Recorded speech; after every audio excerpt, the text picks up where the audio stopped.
Okay, so I'm always practicing finding a better mood, just what we all talked about.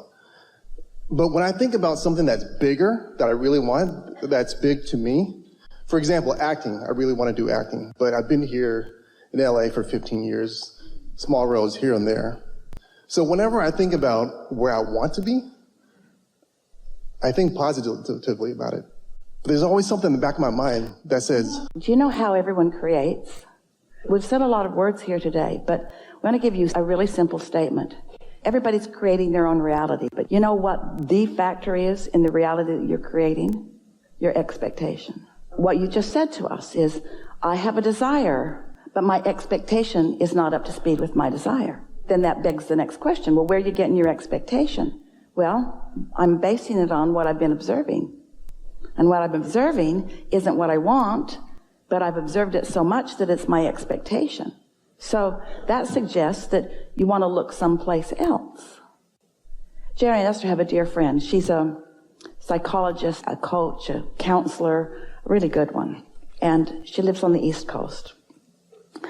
She's mostly retired now, but years ago when Esther had more time and they were allowing telephone conversations through Esther with others. And this woman called on a regular basis. And sometimes she would talk about something that was happening with someone that she was wanting to help. One of her clients who was a particularly stubborn case. And so she would want our point of view on what was the path of least resistance to help them find a breakthrough. And she discovered through one of our processes that if she would write a story, like a script, of their experience, so that it took a dominant place in her vibration, so that she believed the story she was writing about them more than the story that they were telling her, that as she hooked in with her inner being's point of view, she had more power of influence. And then in her conversations with them, she could bring them into expecting better things for themselves. So, for example, she has a son who is a magnificent cabinet maker who didn't have any business or not enough. And his cabinets were the best, and people that had them really appreciated them, but he didn't have enough business. And so his mother, who had been listening to him complaining about not having enough business for many years, his business was 10 years old, heard us one day saying, you cannot let your expectation about his business be based upon what's been going on or even what is going on, because there's a vibrational version of it that we'd like to tell you. So we told her the vibrational version. We told her what he had created, that his suffering had created more business, and that his belief that there was only one of him had created more tools. And a lot of things had changed in his vibrational business that he had not let change in his physical reality.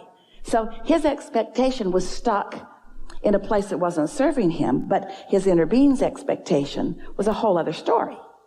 So we told her that story, and then she began writing that story. She wrote it down. She didn't use her computer. She wrote it longhand. Every day, she wrote for a few minutes about that new story. And it was less than 1 week before his telephone started ringing. Now, why is that? What is this power of influence? In this case, we're talking about a mother having positive influence when she changed her expectation about her son. Can you imagine the power that you have when you change your expectation about yourself?